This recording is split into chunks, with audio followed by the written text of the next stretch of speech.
next topic and our final topic is bridge the gap. Now, bridging the gap is basically it's about reconnecting the young generation with the older generation, and we couldn't meet in the middle because a lot of old generation always downing the young generation, but it should be uplifted.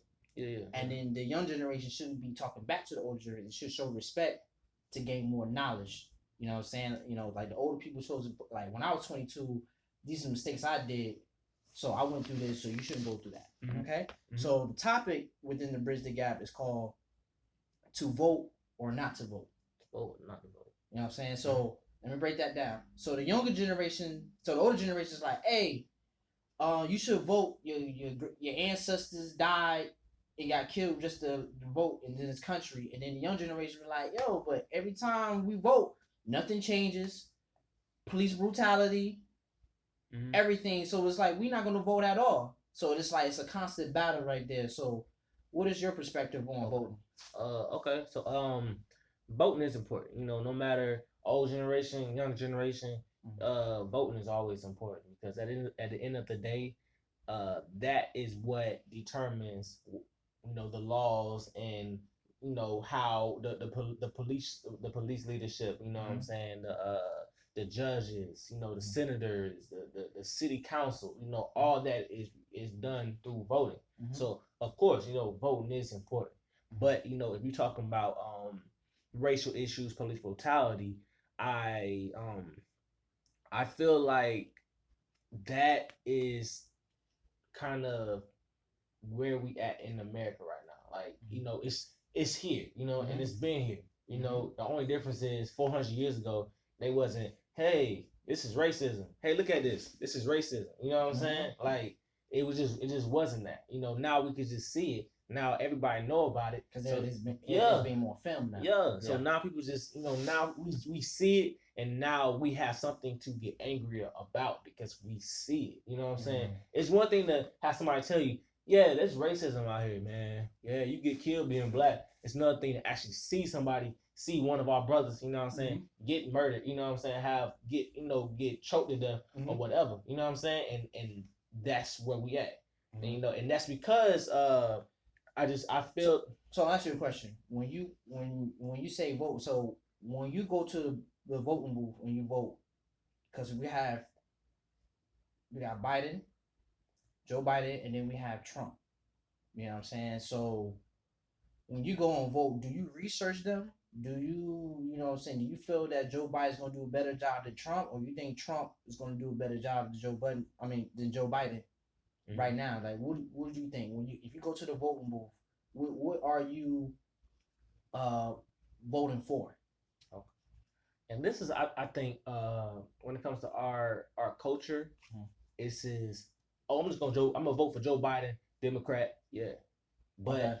I feel as if don't get fooled with, oh, if you vote blue, that's more for minorities, and they're gonna do something for it. I don't really subscribe to that. Okay. I don't just think. Like, this is the same way with Bill Clinton. He was a Democrat. Yeah. But if you think about the laws that he passed when it comes to the 3 strikes law. 3 strikes, yep. Yeah. What he has done to us, to black people, is still affecting us to this day. He's done more worse than I think Trump has done so far. Okay. And that's just, and he was a Democrat. So I can't just say, oh, because Joe Biden is he's supposedly for us, that I'm gonna vote for him. I don't know who I'm gonna vote for.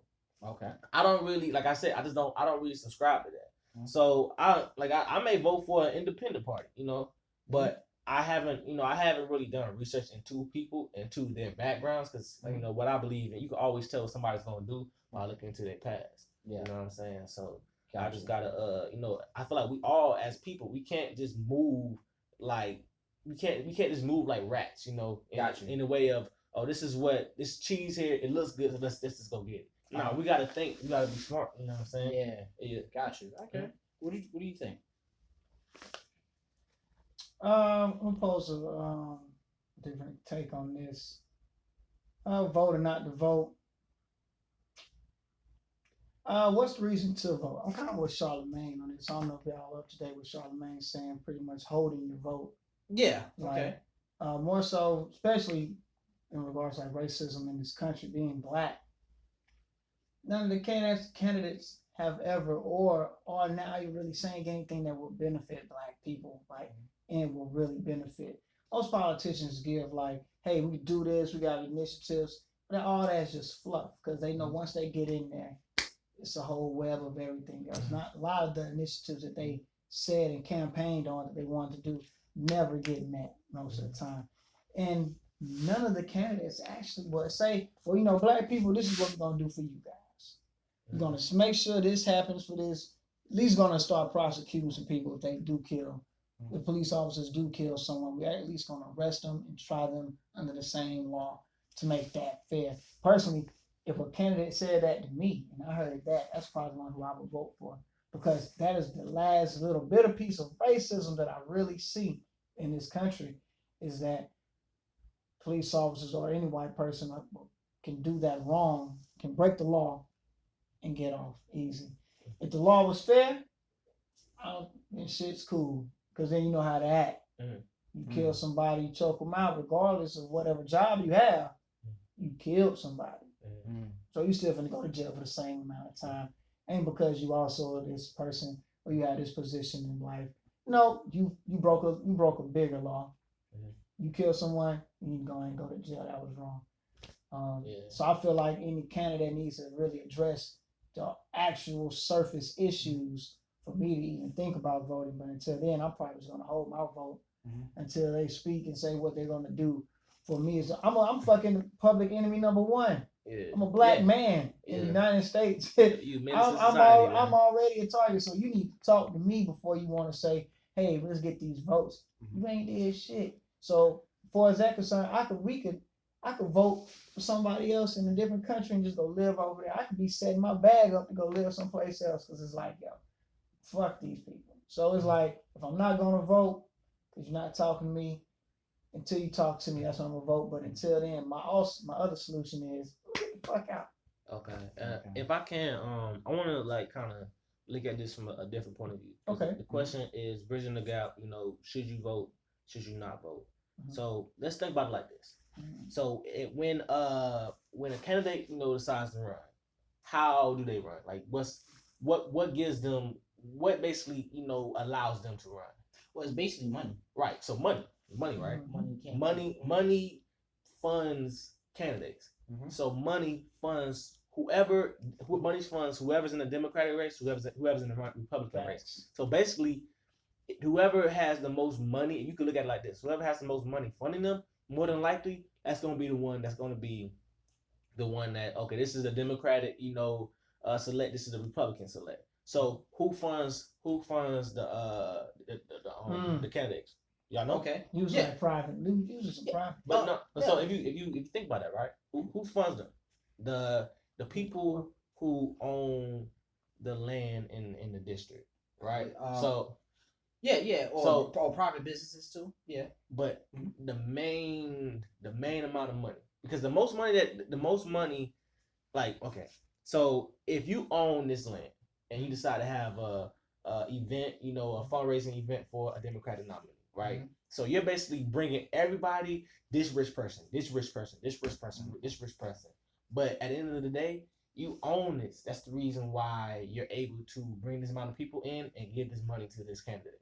So at the end of the day, let's stop looking at who's running, who's the candidate. Let's start looking at or let's, as black people, let's start owning this land so we have the power to fund who we want to fund. And at the end of the day, whoever the candidate is cool. But whoever funded that candidate, that's the person whose ideals, whose policies is the one that's being pushed. And I'm glad you went in that direction because that's the direction I was going to go to. Let me break this down. For example, when Obama was in office, became the president, right? You know why the LGBT, I'm sorry I messed it up, but the gay community how many words is it? LGBTQPL.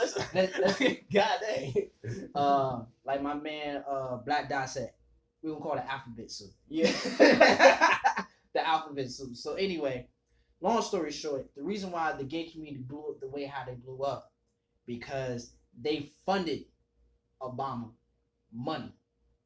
You know what I'm saying? The Asians funded the candidates money to get their agenda across. Hey, this is going on in our community, or this is going on. That's having issues with. We're gonna back you up with $250,000. They did it collectively. They put the money to the candidate. When they gave them the money, their laws are being passed. Black people, we're not putting no money up. We just voting and saying, "Oh, we're listening to you. We're gonna vote for you because you said this, this, and that." Politicians are there to make things sound good, to get you to vote. You know what I'm saying? And then and then as soon as they get into office, they do the complete opposite of what you say.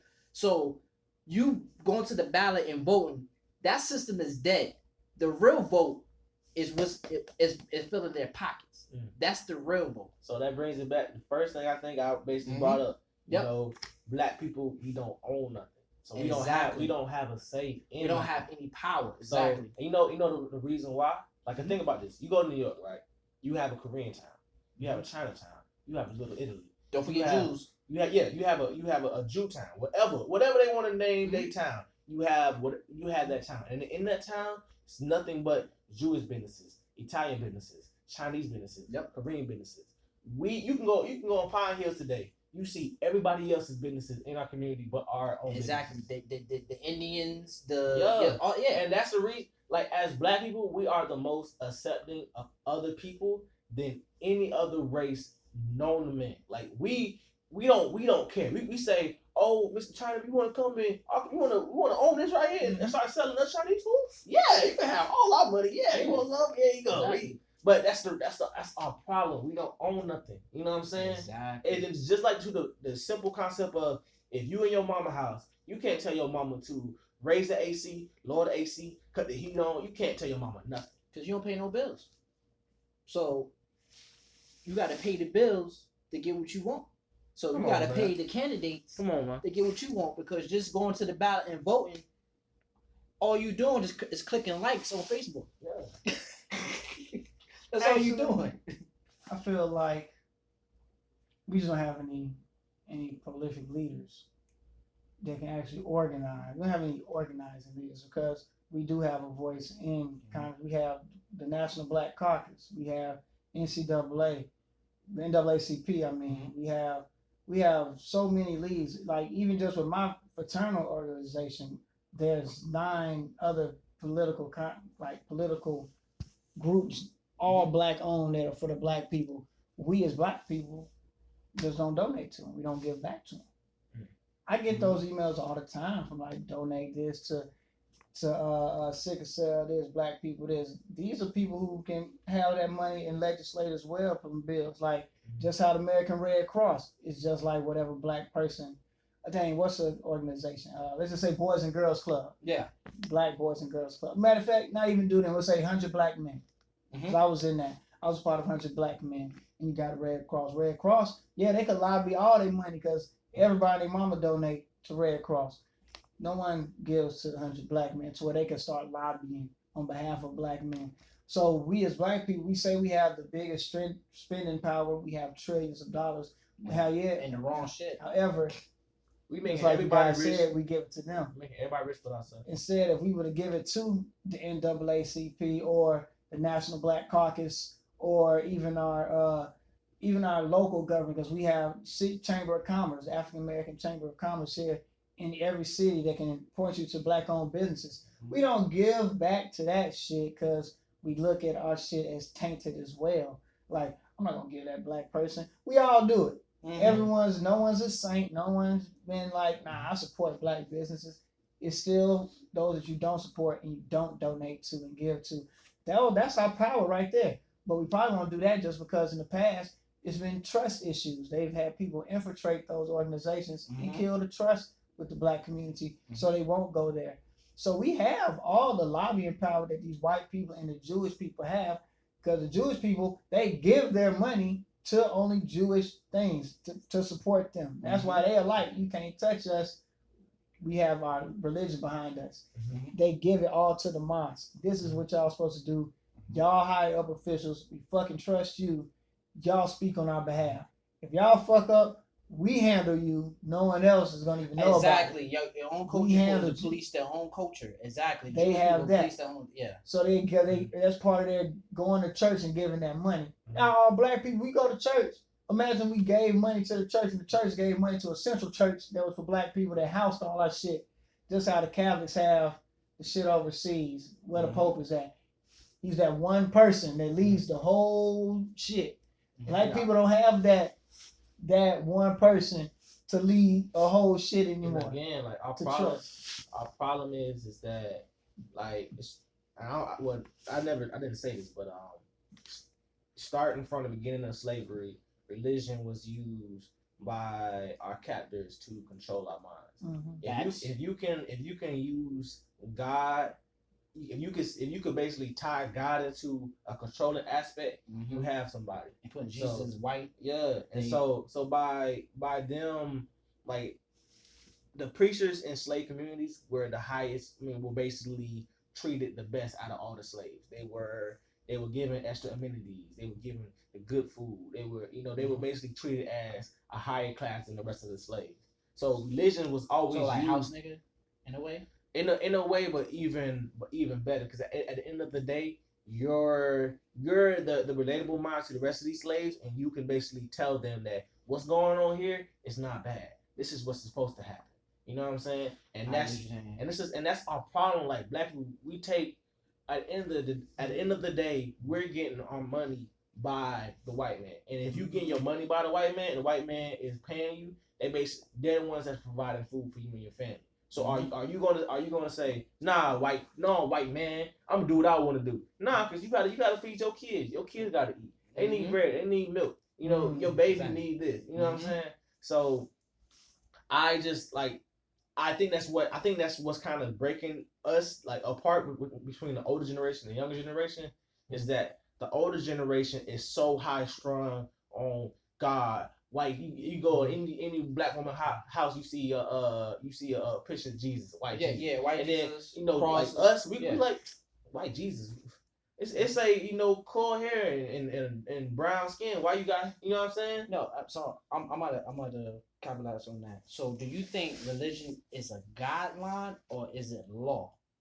Is religion a guideline or law? Yeah, like or is law? Because look, guidelines is like, okay, well, this is a good guideline to go by to keep my life in order, in perspective, in certain ways. But some people take it as law, like it have to be this, and sometimes when you put things into law, then you get blinded by your own principles. You know what I'm saying? That because, like, for example, the principles that work in one generation might not work in another generation. You know what I'm saying? Like, you can't have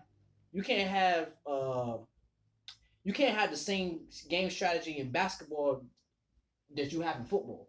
Right. You know what I'm saying? And in our community, man, the Bible has been like law. Like, have you ever been around black church folks? Yeah, they're the most judgmental, the most like, you can't tell them nothing. Like, you can, like, it's like God knows my heart. Yeah, like, I promise you, man. And it's like, and I think that's just what's the breaking point between the older and the young. We don't really attest to that. We don't know what it is. This is my opinion. I think people, when they use religion, they take responsibility off themselves.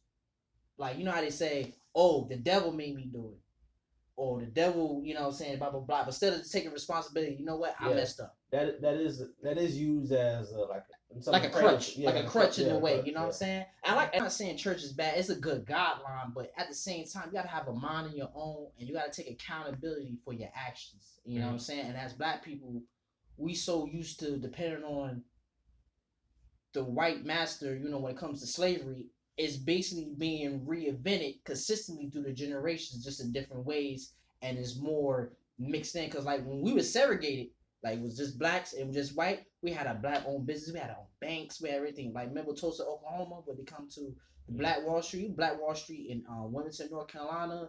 It was Black Wall Street in every little area. But what happened was that we got bombed in Tulsa, Oklahoma, because white people communities wasn't making that much money as black people was. So they came in there and they bombed us with dynamite from airplanes.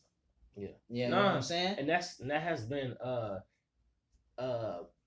strategy that has been working for them for a long time. Even we're in Orlando, Florida right now. Mhm. Like right down the street, Acee was a black neighborhood. Like it was a black community. Mhm. That Acee got massacred, because one man, wanted to vote, and he wasn't gonna let nobody stop them. And when historically, when white people see black people coming together, doing something positive, they always do things to break it up, and that goes from Acee to Tulsa, Oklahoma, Wilmington, North Carolina, Roseville, Florida. It don't matter where you at. That's correct. It don't matter. It don't matter where you at. The Black Panthers. You know what I'm saying? Like we have been systematically broken apart. You know what I'm saying? And I mean, and that's just a credit to black people. We've been like pushing. We've been all right. You know, you're gonna bomb us back. We're gonna come back even stronger. We're gonna try. We're gonna try. We're gonna try. So right now we just in that building phase again. We trying. Yeah, and another thing too to capitalize on that, we get a lot of distractions too. They throw a lot of distractions. You know what I'm saying? Like right now, this is the attention economy, which is the era of information. So, for example, like remember that time Pokemon came out, everybody was doing the Pokemon thing. Yeah, that was a distraction because look over here, but behind closed doors, they changing laws around. They doing something that they don't want you to see. You know what I'm saying? That's as the government. But I ain't trying to veer off what the subject is about the voting thing, but voting is basically, saying you're casting your vote. Voting is like, we're casting your vote, like casting the spell. You're casting your vote. Yeah. You see what I'm saying? So it's like they put a spell on you, make you think, create an illusion like you're going to get what you want, but you really don't get what you want because the real casting is your money, putting your money where your mouth and owning a lot of land. So we have a say so because when these police officers, like I'm gonna give you an example, like the Jewish community in New York, right? They had a funeral for some big rabbi guy who was very popular. Remember, we supposed to practice social distancing because of the coronavirus. When the police officers out there and it was group whatever, they basically put those cops into their place. Like, no, what you doing, bro? They talk to them all reckless. You know what I'm saying? Because they had power in their own community that we really don't need the dollars. But a couple of black people get in a group like that, blah blah blah. What they doing? Tear gas, hitting you with a baseball bat, or I mean not baseball. What do you call that? Billy Club, yeah, nightstick, yeah, stuff like that. Because we don't have any type of power, so I'm just bringing it back around. So it's all about land acquisition, lobbying, bringing ourselves together, and putting our money to work to support who we want to support. You know what I'm saying? And like I said, just because somebody's black, that don't mean he's for us. Because at the end of the day, that's what they do. They use your black skin to be able to relate to the masses to make them think, oh, he's black, he's on our side. The perfect word for that, I'm gonna let you talk. It's called boule. The boule. Yeah. That's what we call it. Like for example, the boule is Oprah, P. Diddy. You know what I'm saying? All the billionaires, those are the boule. So whatever they say in this position, they say, oh, we should do it. Yeah. You know what I'm saying? But okay, continue. Yeah, I mean, you just can't be fooled by the clowns. You know what I'm saying? Like they clowns. You gotta really be able to assess who's backing this person.